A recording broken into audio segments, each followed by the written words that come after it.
മായ ചേച്ചി, മായ ചേച്ചി, മായ ചേച്ചി.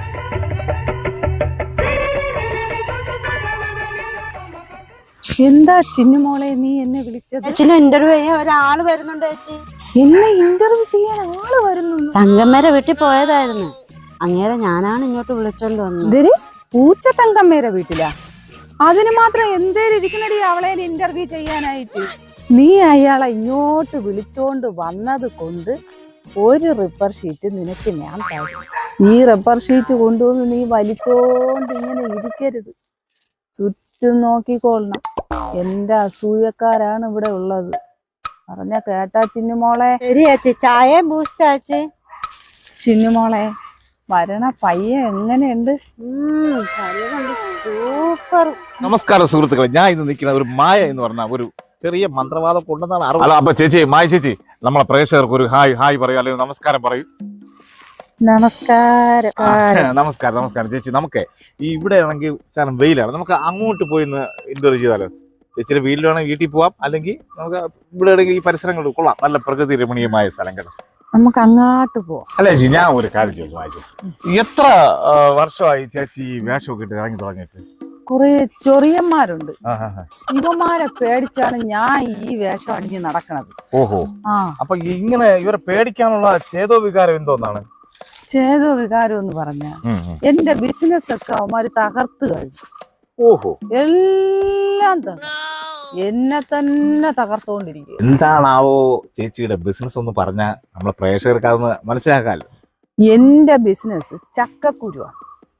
ഈ ചക്കക്കുരുവും വാങ്ങിച്ച് തിന്നും കൊണ്ട് ഇവന്മാരങ്ങ് വളിയിട്ട് അങ്ങ് നിന്നെ നാറ്റിച്ചോണ്ടിരിക്കുക.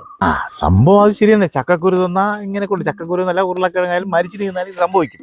പക്ഷെ ഇതിലെങ്ങനെയാണ് മേഡത്തിനെ നാറ്റിച്ചെന്നാണ് ഞാൻ ആലോചിക്കുന്നത്. മോനെ, നീ ഇത് ആലോചിച്ചത് തല പുണ്ണാക്കണ്ട.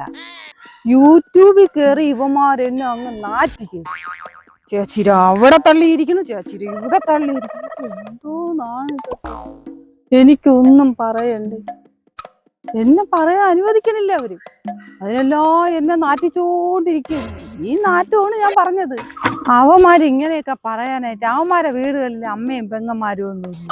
അവന്മാർക്ക് അവിടെ പോയി നോക്കിക്കൂടെ? എന്തിനാണ് എന്നെ ഉപദ്രവിക്കാൻ വരണത്?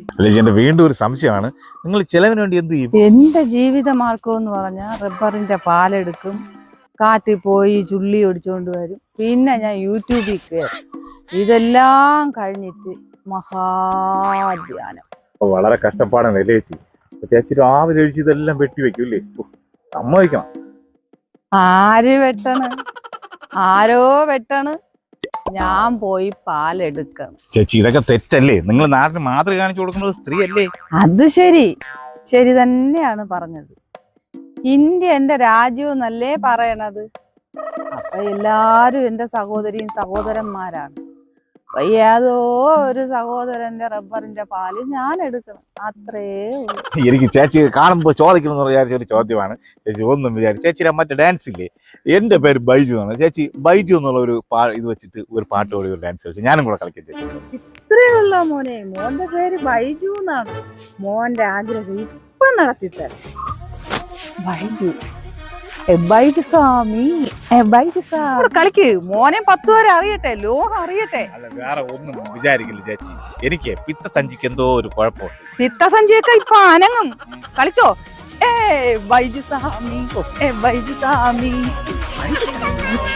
ബൈജു സ്വാമി, ബൈജു സ്വാമി.